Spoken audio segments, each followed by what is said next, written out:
Hello students, आज हम ring theory का सेकंड थ्योरम करने जा रहे हैं। देखो स्टेटमेंट क्या है, लेट किया कि आर हमारे पास ring with unity, R be a ring with unity, then units of R form a sub group of semi group R under multiplication.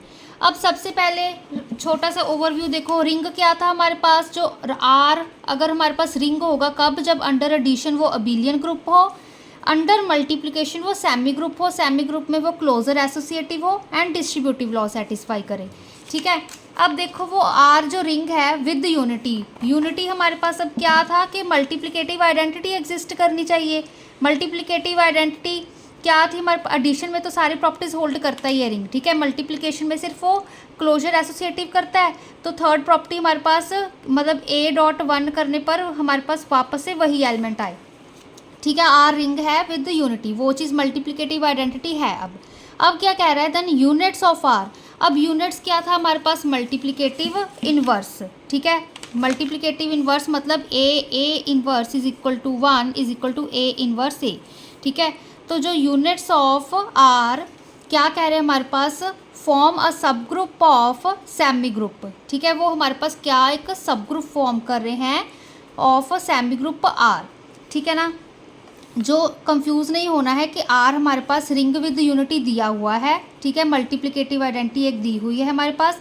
Then कहते हैं जो हमारे पास यूनिट्स ऑफ आर हैं, मतलब जो हमारे पास एक क्या कह रहे हैं, हमारे पास जो यूनिट्स हैं आर के वो एक सेट फॉर्म कर रहे हैं। ठीक है, यूनिट्स ऑफ आर एक मल्टीप्लिकेटिव इनवर्स का सेट है, वो कहते हैं वो हमारे पास सब ग्रुप होगा सेमी ग्रुप आर का। ठीक है, हमने सब ग्रुप प्रूफ करना है, तो हमने लेट कर लिया कि एस हमारा वो सेट है यूनिट्स ऑफ आर का। ठीक है, अब इस एस को हमने सब ग्रुप प्रूफ करना है इस आर का। ठीक है, अब देखो सब ग्रुप प्रूफ करना है, सबसे पहले एक सब ग्रुप के लिए जब हमने ग्रुप में किया था तो नॉन एम्प्टी होना चाहिए। ठीक है, एक कंडीशन ये हो गई। सेकंड कंडीशन क्या थी, अगर हमारे पास दो एलिमेंट्स हम एस के लेके चल रहे हैं जिसको हमने सब ग्रुप प्रूफ करना है। ठीक है, दो एलिमेंट्स लेके चलेंगे, उनका प्रोडक्ट उस एस को बिलोंग कर जाएगा। ठीक है, एंड एक एलिमेंट का इन्वर्स मतलब ए भी बिलोंग करेगा एस को एंड ए इन्वर्स उस एस को बिलोंग कर जाएगा, तो वो हमारे पास सब ग्रुप बन जाएगा। ठीक है, ये हमने ग्रुप की प्रॉपर्टी यहाँ पे यूज़ करी है। तो देखो अब यहाँ पर ऐसे यूनिट सेट है यूनिट्स ऑफ आर का, मल्टीप्लिकेटिव इनवर्स का सेट है वो हमारे पास। अगर हम वन एक एलिमेंट लेके चल पड़े एस में से, ठीक है, उस एस में से उस सेट ऑफ यूनिट्स में से वन लेकर चल पड़े, तो वन डॉट वन करने पर हमें वन ही मिल रहा है। ठीक है, इसको हम वन डॉट वन ऐसे भी आप लिख सकते हो। ठीक है, तो वन को वन के साथ करोगे तो वन नहीं मिलेगा ना, तो वो यूनिट्स की क्या हमारे पास होती है। ठीक है, तो वन ही हमारे पास मल्टीप्लिकेटिव इनवर्स होता है वन का, तो वन एस को बिलोंग कर गया तो एस हमारे पास नॉन एम्प्टी आ गया। एक कंडीशन हो गई। अब सेकंड कंडीशन सब ग्रुप के लिए, अगर ए बी हम दो एलिमेंट्स लेके चले हैं एस के, हम प्रूव कर देंगे कि उनका प्रोडक्ट एस को बिलोंग कर रहा है, तो हम लेट करके चले ए कॉमा बी एस के एलिमेंट्स है उस unit of set of units के। ठीक है, तो हमारे पास कोई दो एलिमेंट्स एग्जिस्ट करेंगे एस में से such that A C and is equal to C A is equal to one आएगा। ठीक है, ये देखो अब कंफ्यूज नहीं होना है, यहाँ पे एक बार बता देती हूँ। अगर मैं ए एक एस से एलिमेंट लेके चलूँ तो हमारे पास क्या एग्जिस्ट करके, there exist C belong to S such that हमारे पास A C is equal to one is equal to C A. ठीक है, यहाँ पर देखो मल्टीप्लिकेटिव इनवर्स की लगाई, अगर मैं कहूँ कि ए हमारे पास एस का एलिमेंट है तो हमारे पास एग्जिस्ट करेगा ए इनवर्स जो कि एस को बिलोंग कर रहा है सच दैट ए इनवर्स हमारे पास वन होगा। ठीक है, ये मल्टीप्लिकेटिव इनवर्स की डेफिनेशन लगाई है, तो ए C is equal to C ए हमारे पास वन आएगा। ठीक है, अब सिमिलरली जब हमने बी बिलोंग किया एस को, लेट किया कि बी एस को बिलोंग कर रहा है, तो हमारे पास there exist D belong to S such that हमारे पास, अगर हमारे पास देखो B belong to S, there exist हमारे पास D belong to S such that B D is equal to one is equal to D B. That means यहाँ पे सी एंड जो डी हैं वो हमारे पास मल्टीप्लिकेटिव इनवर्स हैं ए एंड बी के। ठीक है, तो ये चीज़ आ गई। अब देखो क्योंकि हमने ये टर्म प्रूव करनी है तो इसलिए हम ये चीज़ लेकर चले। अब देखो A B multiply D C किया हमने, ये स्टेप आपको याद रखना पड़ेगा क्योंकि ए बी हम यहाँ पे लेके चल रहे हैं, यूनिट प्रूव करना है इसको। तो A B multiply D C किया तो क्या आएगा हमारे पास, इस ब्रैकेट को हमने ओपन किया, सारी ब्रैकेट को ओपन कर लो तो ए बी डी सी बचेगा, तो बी एंड डी के हमने ब्रैकेट लगा दी। अब बी डी है हमारा वो किसके इक्वल है, 1 के इक्वल है ना। यहाँ पर यही चीज़ प्रूफ की है हमने, मल्टीप्लिकेटिव इन्वर्स लेके चले हैं।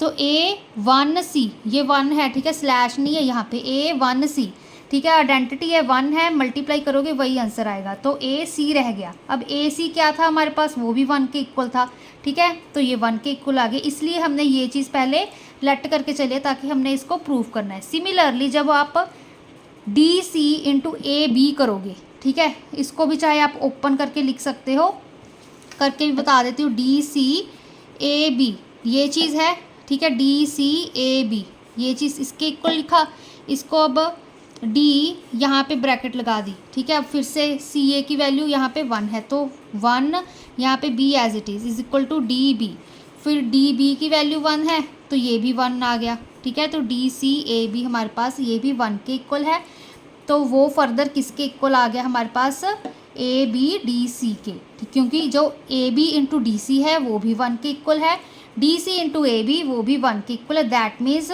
ये दोनों टर्म्स 1 के इक्वल है, ठीक है। एंड ये हमारे पास एक मल्टीप्लिकेटिव इन्वर्स की डेफिनेशन को सेटिस्फाई कर रहे हैं। तो इससे क्या पता चलता है, जो AB है हमारे पास वो क्या है, एक यूनिट है। जो AB है हमारे पास वो क्या है, हमारे पास मल्टीप्लिकेटिव इन्वर्स है DC का। तो that's why AB is a unit and hence AB किसको बिलोंग कर रहा है, इस S को, इस मल्टीप्लिकेटिव इन्वर्स जो सेट लिया है हमने यूनिट्स का उसको बिलोंग कर रहा है। तो ग्रुप की भी प्रॉपर्टी सब ग्रुप की सेटिस्फाई होगी कि हम A, B दो एलिमेंट्स लेके चले थे S में से, उनकी प्रोडक्ट उस S को बिलोंग कर गई, ठीक है ना।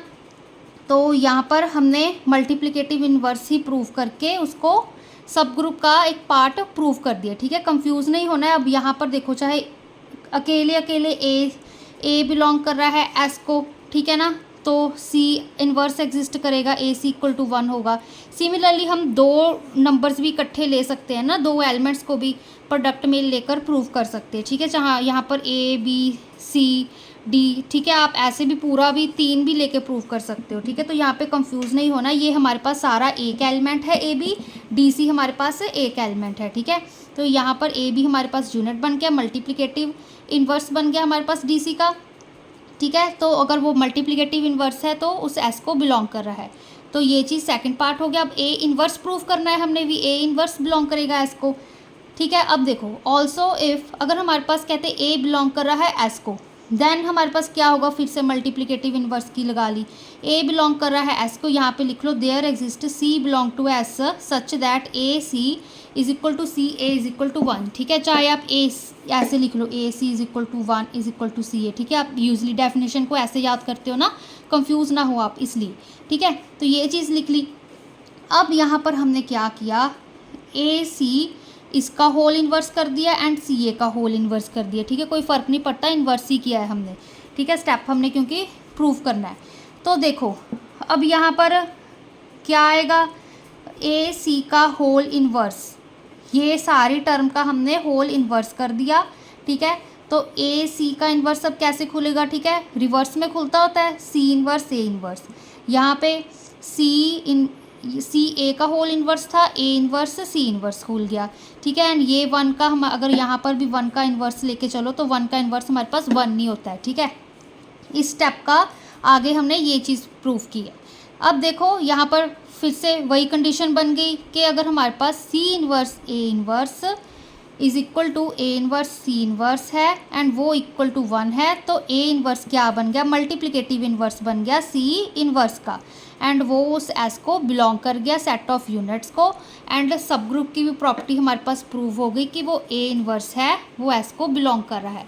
तो क्या हो गया, S हमारे पास सब ग्रुप आ गया, ठीक है। ये चीज़ आपने ना कंफ्यूज नहीं होनी है, मैं आपको एक बार करके बता देती हूँ। AC is equal to C, यहाँ पे देखो A belong to S, there exist C belong to S, ठीक है, सच दैट क्या करेंगे हम, AC is equal to 1 is equal to CA, ये यूनिट की डेफिनेशन बन गई मल्टीप्लिकेटिव इन्वर्स की। अब मैंने क्या किया, सब पर मैंने होल इन्वर्स कर दिया, ठीक है।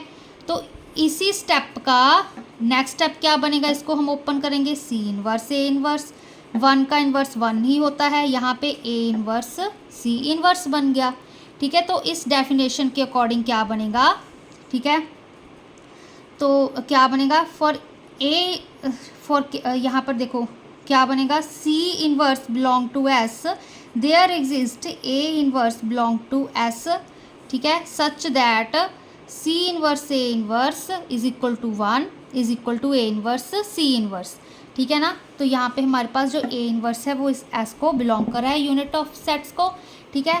तो ये हमारे पास कंडीशन प्रूव हो गई। तो क्या बन गया, एस हमारा सब ग्रुप बन गया उस सेमी ग्रुप का, ठीक है। हमने यही 3 कंडीशन प्रूव करनी थी। एस को नॉन एम्प्टी प्रूव कर दिया, ठीक है। 2 एलिमेंट्स लिए थे, ए कॉमा बी एस को बिलोंग कर रहे थे, उनका प्रोडक्ट एस को बिलोंग कर गया। थर्ड कंडीशन, अगर ए एस को बिलोंग कर रहा था तो उसका इन्वर्स भी एस को बिलोंग कर गया।